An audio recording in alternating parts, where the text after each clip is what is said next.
Saya berjuang keras, dia menang jadi gubernur, dan ujungnya dia maju melawan saya. Pertanyaannya kemudian, bagaimana perasaan Bapak? Ya, bagaimana ya perasaan saya kira saya juga manusia kan. Ya, manusia kan punya perasaan. Ya, tebak aja sendiri bagaimana perasaan saya. Track record dari Bapak Anies Baswedan sepertinya membuat kita geleng-geleng saja nih teman-teman. Membuat kita heran.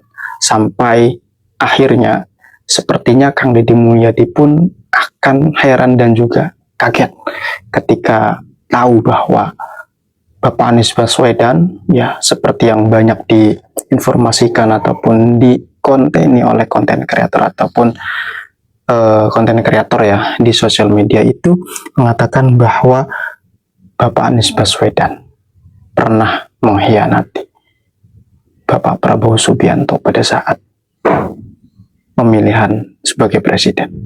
Apakah memang benar demikian, teman-teman? Dalam hal ini akan saya tampilkan beberapa cuplikan videonya. Silakan simak baik-baik dan jangan skip-skip untuk teman-teman agar tidak salah paham ketika menonton video ini, teman-teman. Silakan. Saya berjuang keras, dia menang jadi gubernur, dan ujungnya dia maju melawan saya. Pertanyaannya kemudian, bagaimana perasaan Bapak? Ya, bagaimana ya perasaan saya kira saya juga manusia kan. Ya, manusia kan punya perasaan. Ya, tebak aja sendiri bagaimana perasaan saya. Pada semua saya katakan, saya tidak ingin menjadi bagian dari orang-orang yang mengkhianati Pak Prabowo. Saya sampaikan pada semua. Saya sampaikan kepada semua, saya pegang itu. Jadi, ketika ada yang datang mendiskusikan, saya sampaikan, selama ini ada Pak Prabowo, saya tidak mau memikirkan siapapun yang bertemu saya. Siapapun yang bertemu, jawabannya sama. Dan itu boleh dikonfirmasi pada siapapun yang ketemu. Saya sampaikan, saya memiliki komitmen, dan saya tidak ingin dicatat sebagai pengkhianat. Apalagi, saya ini menjadi gubernur Jakarta itu dipromosikan, promotornya itu Pak Prabowo. Kalau Pak Prabowo masih jadi calon presiden, Anies Baswedan tidak akan maju. Tapi kalau Pak Prabowo tidak nyapres, mungkin saja lain. Dan saya tahu persis bahwa Pak Prabowo memang akan menjadi calon presiden. Jadi saya sampaikan pada semua bahwa calon adalah Pak Prabowo. Karena itu, jangan memikirkan tentang nama-nama lain. Jangan harap saya menyatakan bersedia, apalagi menjadi poros ketiga. Tidak mungkin. Selama masih ada Pak Prabowo ketika itu. Dan itu komitmen saya dengan Pak. Saya sedikit membocorkan dulu ya, bahwa Pak Anies ini sebenarnya sudah ditawarin dari perusahaan asing di luar sana dengan merit increase-nya hampir 1 M per bulan. Tapi demi bumi pertiwi dia tidak bergeming. Pertanyaan saya,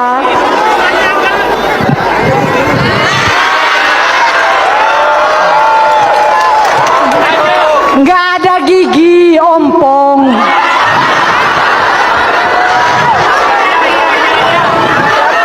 Baik, izinkan Ibu menyampaikan pertanyaan. Anda tahu bahwa di media sosial Anda sering jadi olok-olok karena rekam jejak Anda. Anda kan selalu bilang, lihat rekam jejak aja. Dan kemudian di media sosial rekam jejak Anda yang ditampilkan itu yang buruk-buruk. Saya mulai dari sumur resapan. Dulu Anda bilang bahwa ini akan merupakan solusi untuk mengurangi banjir di Jakarta. Tapi kemudian yang muncul ke permukaan kan sumur-sumur resapan yang hancur lebur, berantakan, dan merusak jalanan. Dan itu menjadi bahan tertawaan. Bagaimana Anda menjelaskan soal sumur resapan yang Anda anggap sebagai solusi mengatasi banjir Jakarta ini? Jadi Jakarta itu adalah kota yang penuh dengan cekungan-cekungan, Bang. Karena itu kita punya banyak tempat yang dulunya rawa bebek, rawa belong, rawa mangun. Itu semuanya adalah rawa-rawa, tempat yang rendah. Saya beri ilustrasi aja. Di ITC Fatmawati dengan Jalan Fatmawati itu turun ke bawah, jalan raya itu turun ke bawah bisa sampai 1,5 meter jalannya. Ketika terjadi hujan, tempat-tempat yang cekung ini selama ini pakainya parit pengantar air. Jadi antarkan airnya dipompa. Yang terjadi adalah genangannya lama sekali, baru dia turun. Kenapa? Karena harus ditarik ke tempat yang lebih tinggi. Nah, di tempat-tempat seperti itu dibangunlah sumur resapan sehingga dia turun. Dan terbukti itu mempercepat surutnya air pada saat hujan deras di tempat yang rendah. Di tempat-tempat itu dibangun. Ada dibangun 27.000 waktu itu yang pertama kali 27.000 lubang dibangun sumur resapan. Di tempat-tempat itu terbukti air menjadi surut cepat. Bisa ditanyakan kepada warga di sana. Oke, itu satu. Berarti ada solusinya. Yang kedua, apakah sempurna? Tidak, Bang. Apa tidak sempurna? Sebagian pelaksanaan kontraktor itu ada yang dikerjakan dengan rapi, ada yang tidak rapi. Ini kelihatan di lapangan. Ya, kita bangun 27.000, ya kalau ketemu ada 50 yang bermasalah sangat mungkin. Nah, 50 inilah yang difoto, 50 inilah yang kira-kira ya, yang digandakan dan diramaikan. Tapi program secara umumnya itu berhasil. Ini bukan kata saya, kata warga juga yang di situ. Saya rasa rekam jejak itu tidak bisa dihapus. Rekam jejak itu ada di sini. Bandingkan aja. Rekam jejaknya, rekam gagasannya, rekam karyanya. Dan itu yang kami tawarkan. Ini sederhana. Gubernur yang putus asa melihat kenyataan itu atau gubernur yang mau mencari solusi melihat kenyataan itu? Baik. Itu aja. Baik, Jadi, kita dengarkan. Pak Ahok. saya jelasin dikit nih. Artinya bisa diselesaikan karena itu ada perbankan, karena itu ada mekanisme keuangan modern. Baik. Jadi jangan terlalu khawatir lah kalau soal begitu. Pak Ahok 30 detik. Bank tidak akan pernah izinkan tanpa DP, tanpa bunga. Karena bank masih untung, ada prinsip perbankan. Untuk DP rumah DP 0 rupiah sendiri itu kan sempat ini Pak mendapatkan kritik karena menurut masyarakat itu biayanya tidak sesuai dengan apa yang dijanjikan Bapak ketika kampanye. Itu gimana Pak? Dulu janjinya apa ya? Rumah itu gimana Pak? Janji kami 0 rupiah. Itu janji kita DP-nya. Dan ketika di bawah UMP, memang tidak bisa pakai bank. Bank tidak akan pernah izinkan tanpa DP, tanpa bunga. Karena bank masih untung, ada prinsip perbankan. Air balik. Dan ini melawan sunnatullah. Kenapa? Air itu turun dari langit ke bumi, bukan ke laut. Harusnya dimasukkan ke dalam bumi, masukkan tanah. Di seluruh dunia air jatuh itu dimasukkan ke tanah, bukan dialirkan pakai gorong-gorong raksasa ke laut. Jakarta telah mengambil keputusan yang fatal. Dan semuanya juga posisi siap, nanti ketika air sampai di muara maka siap untuk dipompa ke laut, ke laut, ke laut, ke laut. Bukan dialirkan pakai gorong-gorong raksasa ke laut. Nanti ketika air sampai di muara maka siap untuk dipompa ke laut. Dan ini melawan sunnatullah. Nanti ketika air sampai di muara maka siap untuk dipompa ke laut. Justru yang terjadi apa? Saya tanya, kalau Anda nggak melakukan normalisasi sungai, Anda mau pakai apa? Saya bilang kok sama penduduknya, kalau seandainya orang Jakarta percaya Pak Anies jadi gubernur pun, saya berani jamin kok dia akan lakukan normalisasi yang sama seperti saya lakukan kok. Nggak usah bohong lah. Nanti ketika air sampai di muara maka siap untuk dipompa ke laut.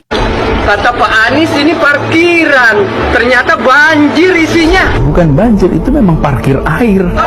Air-air hujan yang jatuh di kawasan kita jangan dikirim keluar halaman rumah, tapi siapkan lubang-lubang di dalam rumah, di perkantoran. Kalau ini kita lakukan, maka kita tidak menyumbang air keluar. Bismillahirrahmanirrahim. Di mana-mana air hujan itu dimasukkan ke dalam tanah, bukan bikin gorong-gorong kok dimasukkan ke laut. Itu salah. Yang benar di mana-mana seluruh dunia air hujan masukin ke dalam tanah nih. Intinya bukan bikin gorong-gorongnya besar ke laut. Itu keliru. Anies Baswedan dikritik oleh banyak masyarakat karena dianggap melakukan kampanye terlalu dini dalam Rakernas 1 Gerakan Rakyat beberapa waktu lalu. Karena di situ sudah digaungkan jargon Anies Presiden 2029.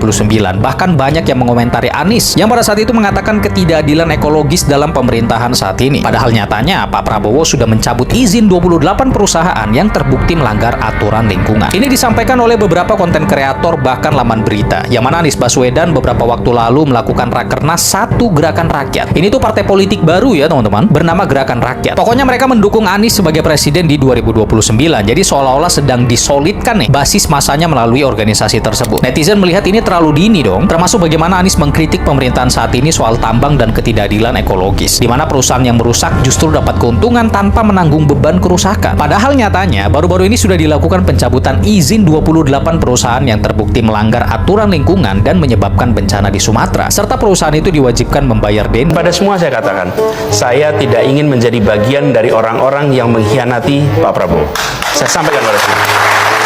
Tapi saya sampaikan kepada semua, saya pegang itu. Jadi ketika ada yang datang mendiskusikan, saya sampaikan, selama ini ada Pak Prabowo, saya tidak mau memikirkan siapapun yang bertemu saya, siapapun yang bertemu, jawabannya sama, dan itu boleh dikonfirmasi pada siapapun yang ketemu. Saya sampaikan, saya memiliki komitmen dan saya tidak ingin dicatat sebagai pengkhianat. Apalagi saya ini menjadi gubernur Jakarta itu dipromosikan, promotornya itu Pak Prabowo, Gerindra dan PKS. Jadi saya tidak pernah mau meninggalkan. Kalau kita sudah bersama, saya tidak akan tinggalkan. Dan inilah prinsip yang saya pegang. Kalau Pak Prabowo masih jadi calon presiden, Anies Baswedan tidak akan maju.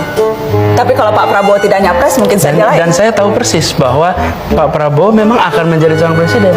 Jadi saya sampaikan pada semua bahwa calon adalah Pak Prabowo. Karena itu, jangan memikirkan tentang nama-nama lain. Jangan harap saya menyatakan bersedia, apalagi menjadi poros ketiga. Tidak mungkin. Selama masih ada Pak Prabowo ketika itu. Dan itu komitmen saya dengan Pak Prabowo. Anda berbohong. Ini apa? Pak Prabowo tidak tahan untuk menjadi oposisi. Apa yang terjadi? Beliau sendiri menyampaikan bahwa tidak berada dalam kekuasaan membuat tidak bisa berbisnis, tidak bisa berusaha. Karena itu harus berada dalam kekuasaan. Mas Anies. Oke, itulah tadi teman-teman beberapa cuplikan video yang bisa teman-teman simak dan juga saksikan bagaimana track record atau rekam jejak dari Bapak Anies Baswedan, yang ada yang mengatakan katanya Bapak Anies Baswedan ini berkhianat kepada Bapak Prabowo Subianto, yang mana Bapak Prabowo Subianto ini secara partai adalah ketua dari Kang Deddy Mulyadi, yang mana diketuai partai dari Partai Gerindra, yang mana Partai Gerindra ini adalah partai yang mengusung Kang Deddy Mulyadi sebagai Gubernur Jawa Barat pada saat pilkada kemarin, teman-teman. Nah, bagaimana setelah melihat video yang saya tampilkan, teman-teman? Apakah semestinya Bapak Anies Baswedan berlaku demikian? Ya, meskipun secara politik tidak ada yang salah dengan apa yang dilakukan tersebut, tetapi secara etika ataupun etis, secara etik, kode etik, ya persaudaraan lah, katakanlah seperti itu, menurut saya kurang tepat. Ya, bagaimana menurut komentar teman-teman setelah melihat video yang saya tampilkan, yang membahas Bapak Anies Baswedan yang katanya berkhianat kepada Bapak Prabowo tersebut? Silahkan letakkan di kolom komentar di bawah. Oke, mungkin cukup sekian hal yang dapat saya sampaikan. Kurang dan lebihnya saya mohon maaf. Wassalamualaikum warahmatullahi wabarakatuh.